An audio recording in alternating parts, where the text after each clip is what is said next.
अस्सलाम वालेकुम वरहमतुल्लाहि वबरकातुहू। दोस्तों, आउं आहियां अली हसन अब्बासी। किताब आहे तनवीर अब्बासी, कुझु ॾेई वेंदासीं। ख़ाका, इंटरव्यू, मज़मून, इब्यास, सफ़रनामो ऐं शाइरी। एंथोपोलॉजी, मुरतब यूसुफ सिंधी। छपाईंदड़ सिंधी अदबी बोर्ड, जामशोरो सिंध। छापो पहिरियों साल 2012 ईस्वी। तनवीर अब्बासी, शख़्सियत ऐं फ़न। किस्त 10। सिंधीअ में तरक़ी पसंद अदब ऐं शाइरीअ जो सरवाण तनवीर अब्बासी। हिदायत बलोच। तॾहिं मां नंढो हुउसि, 60 जे पहिरें ॾहाके जी ॻाल्हि हूंदी। मां पंहिंजे ॻोठु अहमदपुर जो स्कूल छॾे नाज़ हाई स्कूल ख़ैरपुर में 9हीं क्लास में दाख़िला वरिती हुई। अदा इनायत बलोच सिंध यूनिवर्सिटीअ में पढ़ंदा हुआ। कते जो बादशाह उमीद ख़ैरपुर जे बचल शाह पाड़े में रहंदो हो ऐं तनवीर अब्बासीअ जो घर मीरवार जे पुल सां लॻो लॻो। बचल शाह जो पाड़ो मीरवा ऐं तनवीर अब्बासीअ जे घर जे भरिसां ई आहे। उमीद ख़ैरपुरी बाबा ग़ुलाम नबी उदासीअ जो यार हो। मां छो त अक्सर बाबा सां गॾु हूंदो हुउसि, तंहिं करे मूंसां बि उमीद भाइटनि वांगुरु प्यारु कंदो हो। उमीद ख़ैरपुरी बचल शाह जे पाड़े में अक्सर मुशाइरा कराईंदो रहंदो हो। कॾहिं सिंधी मुशाइरा त कॾहिं सिंधी उर्दू गॾियल मुशाइरा। उते तनवीर अब्बासी अक्सर ईंदो हो ऐं शेर पढ़ंदो हो। तंहिं ज़माने में उस्ताद अता मोहम्मद हामी बि उन्हनि मुशाइरनि में हूंदो हो। ख़ादिम रफ़ीकी, नदीम अंसारी ऐं मुनीर सोलंगी, बाबा ग़ुलाम नबी उदासी ऐं अदा इनायत बलोच उन्हनि मुशाइरनि में शेर पढ़ंदा हुआ। ॿिया बि घणा ई हूंदा हुआ। उते मां बि शेर पढ़ंदो हुउसि। त सम्झो त मुंहिंजो तनवीर सां वास्तो साल 1962-63 खां थियो, जेको पोइ वधंदो ई रहियो। जीअं पोइ तीअं असांजी दोस्ती ऐं मुहबतुनि जा रिश्ता मज़बूत थींदा विया। मुंहिंजी बाक़ाइदा शाइरीअ जी शुरूआति सचल सरमस्त जे मुशाइरनि खां थी, जिते हर साल रमज़ान शरीफ़ जे महीने में दूल्ह दराज़ी हज़रत सचल सरमस्त जो मेड़ो दराज़नि में थींदो हो, जिते हिंदुस्तान जा सिंधी हिंदू बि ईंदा हुआ। उन मेड़े में हिकु ज़बरदस्त अदबी कॉन्फ्रेंस बि थींदी हुई ऐं मुशाइरो बि थींदो हो। उन मुशाइरे में जेसि ताईं बाबा हाल हयात हो त बाबा ग़ुलाम नबी उदासी, अदा इनायत बलोच ऐं मां बि शेर पढ़ंदा हुआसीं। चवण जो मतिलबु उहो आहे त सचल अदबी महफ़िल ऐं मुशाइरनि जो सरमोड़ तनवीर अब्बासी हूंदो हो। अदबी कॉन्फ्रेंस में पढ़ियल मकालनि ऐं शेरनि खे हर साल समूहे सरमस्त रिसाले में छापे पधिरो कयो वेंदो हो, जेको वरी ॿिए साल जे मुशाइरे ऐं अदबी कॉन्फ्रेंस में विरहायो वेंदो हो। उहा रिवायत बि तनवीर अब्बासीअ जी शुरू कयल हुई, जेका अञा ताईं बि जारी आहे। तोड़े जो हाणे सचल जे अदबी महफ़िलुनि में उहो मज़ो न रहियो आहे, जेको तनवीर जे ज़माने में हूंदो हो। उहो ई सबबु आहे जो कुझु अरसे खां असां बि उते वञणु छॾे ॾिनो आहे। बाक़ी जॾहिं बि पंहिंजे गाॾियुनि में अदा इनायत ऐं मुंहिंजो वञणु थींदो आहे त रस्ते ते गाॾी रोके भिटाई ऐं सचल जो सलाम कबो आहे। सरमस रिसाले जी इशात में तनवीर जो बांह ॿेली मोहम्मद अली हदाद हूंदो हो, जेको वॾो ओरिच ऐं महिनती हूंदो हो ऐं तनवीर जो कढ़ायल हो। उहो ज़मानो तनवीर जे अदबी औज जो ज़मानो हो। सखर में शेख अयाज़ ऐं रशीद भट्टी ऐं ख़ैरपुर में तनवीर अब्बासी। रशीद भट्टी बुनियादी तौर शाइर न हो, हू नसर निगार ऐं नक़ाद हो। तॾहिं शेख अयाज़ सिंध में भिटाईअ खां पोइ वॾे में वॾो शाइर ॻणियो वेंदो हो। उन खां पोइ तनवीर अब्बासीअ जो नालो खयो वेंदो हो। यादि रहे त मां फ़क़ति तरक़ी पसंद अदीबनि जो नालो थो खणां। 60 वारे ॾहाके में तरक़ी पसंद अदब सर्जण को सवलो कमु न हूंदो हो, जो शेख अयाज़ बि उन सबबु जेल काटिया। तनवीर बाबा जो बि दोस्त हो, तंहिं सबबु अदा इनायत ऐं मां तनवीर खे वेझो थियासीं। बाद में अदल सुमरो ऐं अयाज़ गुल ऐं मुख़्तियार मलिक निर्वार थिया, जेके बि तनवीर जे सोबत में वधी वण थिया। तनवीर जेको बि किताबु लिखंदो हो, मूंखे पंहिंजो किताबु पंहिंजनि सुहिणनि हथनि अखरनि सां लिखी ॾींदो हो। निसार मंसूर जॾहिं मूंखे परख रिसाले में तनवीर ते लिखण जो चयो त मूं तनवीर जा किताब पंहिंजी शेल्फ मां ॻोल्हे कढिया। संदसि सभई किताब मूं वटि आहिनि, पर मूंखे जेके मिली सघिया उहे आहिनि। शाह लतीफ़ जी शाइरी उन ते लिखी ॾिनो आई। घणीअ सिक मां हिदायत बलोच खे, तनवीर अब्बासी, 11 अक्टूबर 1977 ईस्वी। डोरे डोरे ॾे उन ते लिखी ॾिनो आई। घणीअ सिक मां हिदायत बलोच लाइ, तनवीर अब्बासी, 12 जनवरी 1985 ईस्वी। साजन सूंह सुरत उन ते लिखी ॾिनो आई। तमामु घणीअ सिक मां हिदायत बलोच लाइ, तनवीर अब्बासी, 11 फरवरी 1997 ईस्वी। शाह लतीफ़ जी शाइरी तनवीर जो तमामु अहम किताबु आहे, जंहिंमें शाह जे बैतनि जो तरक़ी पसंद पहलू उभारियो वियो आहे ऐं उनखे रिवायत खां हटी लिखियो वियो आहे। वो किताब सैयद ग़ुलाम मुस्तफ़ा शाह चेयरमैन शाह अब्दुल लतीफ़ सकाफ़ती सोसाइटी छपरायो हो। सैयद ग़ुलाम मुस्तफ़ा शाह सिंध यूनिवर्सिटीअ जो वाइस चांसलर रहियो आहे। वॾो तालीमदान ऐं भिटाईअ जो पारखू हो ऐं सिंध जो सचो पुटु हो, जंहिं नाशर तरफ़ां पेश लफ़्ज़ में हिकु हंधि लिखियो आहे, तनीर अब्बासी असांजे अवल दर्जे जे बहितरीन अदीबनि मां आहे। हिन शाह साहब खे नए नमूने ऐं नज़रियाती नुक़्ता नज़र खां पेश कयो आहे। बुख, महिनत, जफ़ाकशी, परवरदिगार ते तवक्कल में पाण ते भाण, पेट ऐं आसाइश सां गॾु मुआशिरे सां मुहबत ऐं उन ते तरक़ी ऐं ख़ुशहालीअ जी जुस्तजू हिन किताब जे मज़मूननि जो मक़सदु आहे। असीं ॾाढो ख़ुशि थियासूं जो तनवीर साहब रिवायती अंदाज़ वारे अदब खे छॾे ही नऊं ऐं तहक़ीक़ी कमु हथ में खयूं आहे। शाह अब्दुल लतीफ़ सोसाइटी अहिड़े क़िस्म जा किताब छपाइणु घुरे थी जेके नए नमूने में मुस्तक़बिल जे ख़्याल खां लिखियल हुजनि। अॼु खां तक़रीबन 25 साल अॻु साईं ग़ुलाम मुस्तफ़ा शाह जो तनवीर बाबति अहिड़नि ख़्यालनि जो इज़हार ई तनवीर जे अदबी अज़मत जो सबूत आहे। अॼु बि भिटाईअ खे सम्झण लाइ हिन किताब जो मुतालियो वॾो मददगार साबित थींदो। शेख अज़ीज़ जेको वॾो अरसो अंग्रेज़ी अख़बार डान सां लाॻापियल रहियो, जंहिं सिंध जे फ़नकारनि ऐं ॻाईंदड़नि ते अंग्रेज़ी अख़बार डान में शाहकार फीचर लिखिया ऐं हू हिन वक़्तु सिंधी अदबी बोर्ड सां लाॻापियल आहे। हू सिंधी अदब जो पिणु वॾो पारखू ऐं नक़ाद आहे। हिन पंहिंजे किताब हिस्ट्री ऑफ सिंधी लिटरेचर जेको अंग्रेज़ीअ में लिखियलु आहे ऐं सिंध सरकार जी सकाफ़त ऐं सियाहत खाते छापियो आहे, तंहिंजे सिफ़े 117 ते तनवीर अब्बासीअ बाबति लिखियो आहे, Tanveer Abbasi was another big name in contemporary Sindhi poetry. He had a very soft and sublime, yet a magical expression. He had a clear perception and deep intellectual insight. He used classic symbols of his environs and made fuller use of his lyrical dictum. He loved natural beauty, human.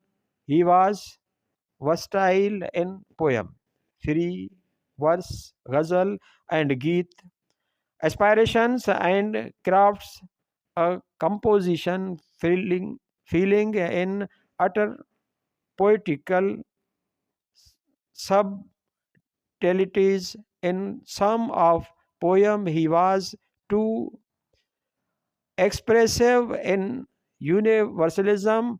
One of his early poem, हर को माण्हू मोतीअ दाणो, हर का दिलि हीरनि जी खाण, ॼाणे ॾिस त सही अणॼाण, कंहिंजे दिलि में झाती पाए, आहे ॾिठो तो कोन, ॿाहिरि जेको कारो कुझो अंदरि सारो सोन, जो ॾुख जे खूरे में खाणो, सोई साथ धणी सरवाण, हर को माण्हू मोतीअ दाणो, हर का दिलि हीरनि जी खाण। संदसि जदीद ऐं इनक़िलाबी शाइरीअ जो हिकु निरालो नमूनो ॿियो बि पढ़ियो ऐं महसूसु करियो।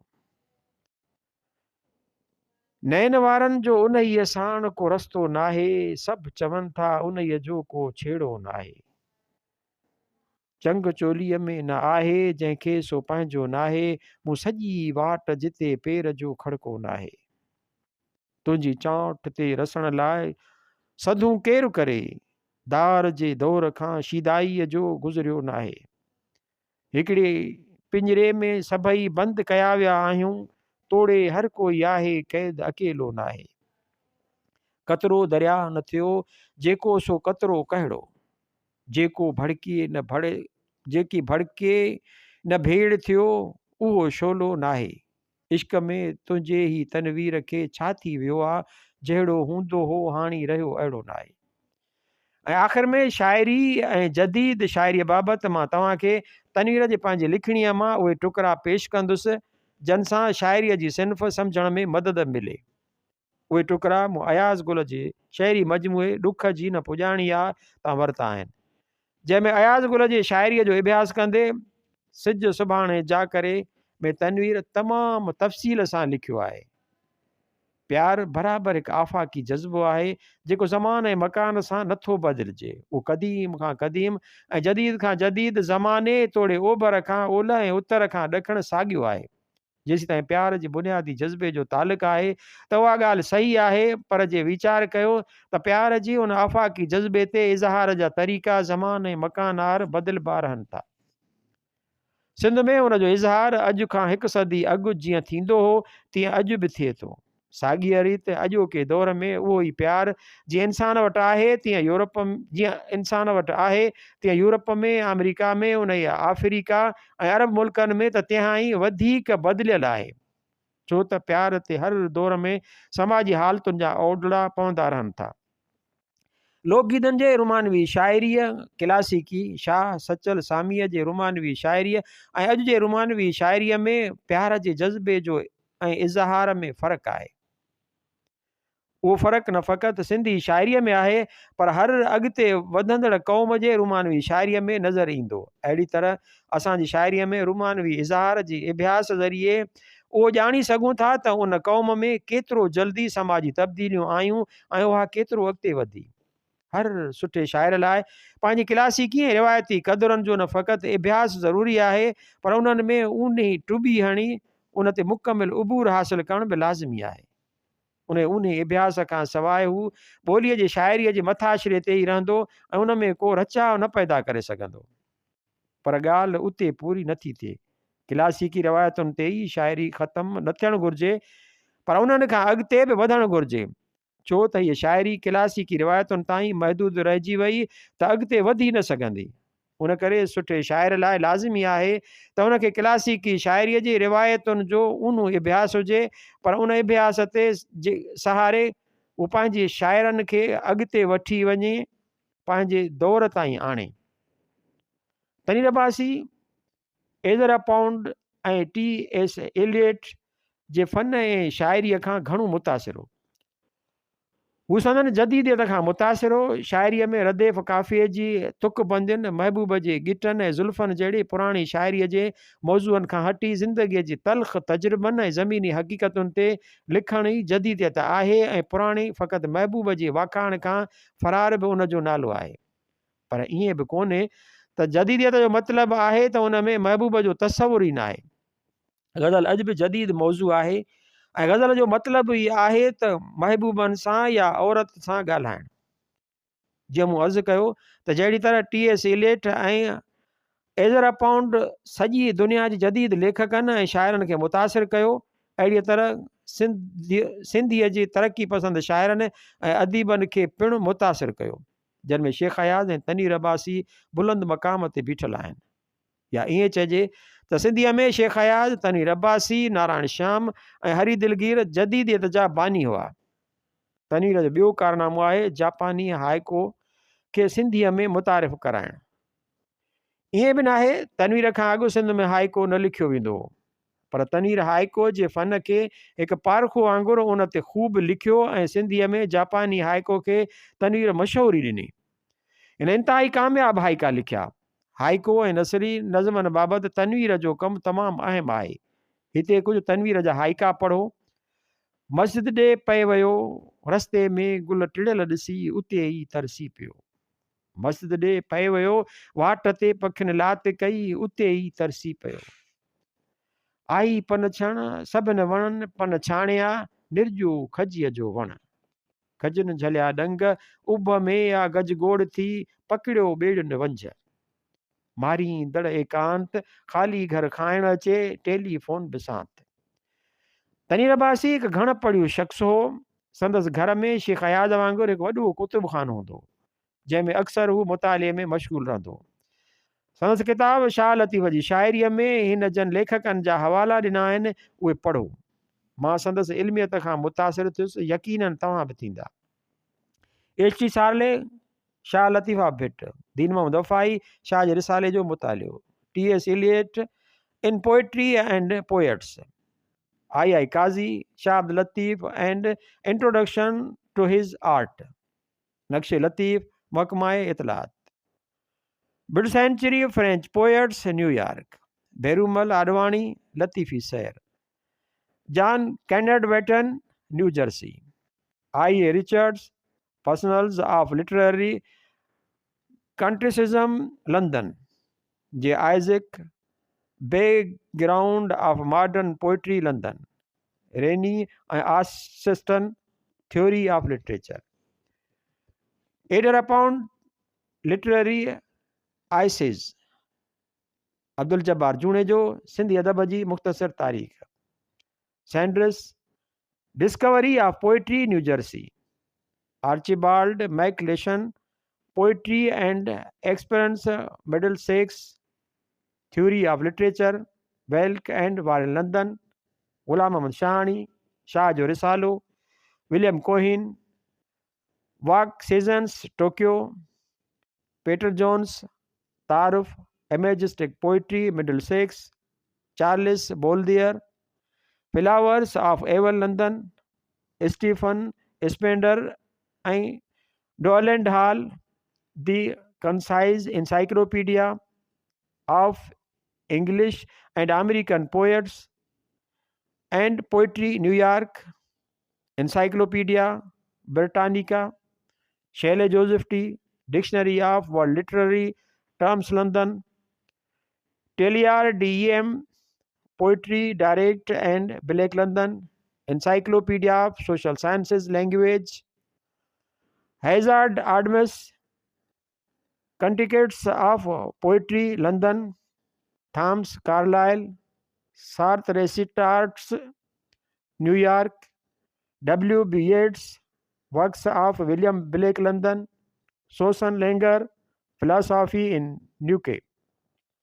उहे मथियां हवाला शाइरनि ऐं लेखकनि जा आहिनि। मूं त फ़क़ति हिकु भेरो नाला ॻणिया आहिनि ऐं उन्हनि किताबनि जा हवाला बि ॾिना आहिनि। जेके तनवीर बार बार पंहिंजे किताब में हवाला बि ॾिना आहिनि, उन्हनि जे लिखियल किताबनि जा नाला ऐं सिफ़ा नंबर बि ॾिना आहिनि। उन सॼी महिनत जो मक़सदु हीअ आहे त हिकु त पढ़ंदड़नि खे तनवीर जी इल्मियत जी परूड़ पवे, त हुन हिकु पंहिंजो 180 सिफ़नि जे किताब लिखण लाइ केतिरनि ॾेही तोड़े परॾेही अदीबनि लेखकनि जा किताब पढ़िया आहिनि। ॿियो मक़सदु उहो बि आहे त नवनि तोड़े सीनियर अदीबनि खे बि सहूलियत थी पवंदी त उहे भले तनवीर जे ॾिनल हवालनि वारनि किताबनि खे पढ़ी ॾिसनि। मुमकिन आहे बल्कि यकीन आहे त उन सां संदनि इल्म ऐं ॼाण में इज़ाफ़ो थींदो। अहिड़ी तरह शाह लतीफ़ ते वधीक कमु करण लाइ मवादु हथु थींदो ऐं सिंधी अदब में जदीद सोच जो इज़ाफ़ो थींदो। मूंखे अहसासु आहे त हीउ मज़मून डिघो थींदो पियो वञे। मां चाहियां हा त तनवीर जे शेरनि जा हवाला ॾेई हिन मज़मून खे डिघो करे छॾियां हा, जीअं अक्सर दोस्त कंदा आहिनि। पर मूं तनवीर जा शेर हिकु अधु रुॻो नमूने ख़ातिर लिखिया आहिनि। मूं संदसि घण पढ़ियल शख़्सियत ते ज़्यादा ज़ोर ॾिनो आहे। तनवीर हक़ीक़त परस्त शख़्स हो। हिन खे मुनाफ़िक़ीअ खां बेहदि नफ़रत हुई, छाकाणि त उहो हिकु सिधो सऊं सचो ऐं मुख़लिस शख़्स हो। मां संदसि सफ़रनामे ॾोरे ॾोरे ॾे मां हिकु हवालो पेश कंदुसि। उमेदु आहे त पढ़ंदड़ उहो पढ़ी लुत्फ़ अंदोज़ थींदा। गाइड ॿुधायो त असां लैटिन क्वार्टर्स में पहुता आहियूं। मुंहिंजा ताक लॻी विया। पेरिस जा लैटिन क्वार्टर्स, हीअ फ्रेंच खां सवाइ ॿी ॿोली ॻाल्हाए त ठहियो, पर ॿुधण बि पसंदि न कनि। उहे पंहिंजे शहर में लातीनी ॿोलीअ जे नाले क्वार्टर कीअं बर्दाश्त था कनि। गाइड उहा मुश्किल आसान कई। ॿुधायई हीअ जे जग मशहूरु सोरीबोन यूनिवर्सिटी 13 सदी ईस्वीअ में ठही। उन वक़्त जे रिवाज मूजिबि तालीम जो ज़रियो लातीनी ॿोली हूंदी हुई। उन करे हिन एराज़ीअ जो नालो लैटिन क्वार्टर्स पियो, जो उते यूनिवर्सिटीअ जा उस्ताद ऐं शागिर्द रहंदा हुआ। पर पोइ 16वीं सदीअ में फ्रेंच तालीमी ज़ुबान थी ऐं लैटिन ख़तमु थी वई।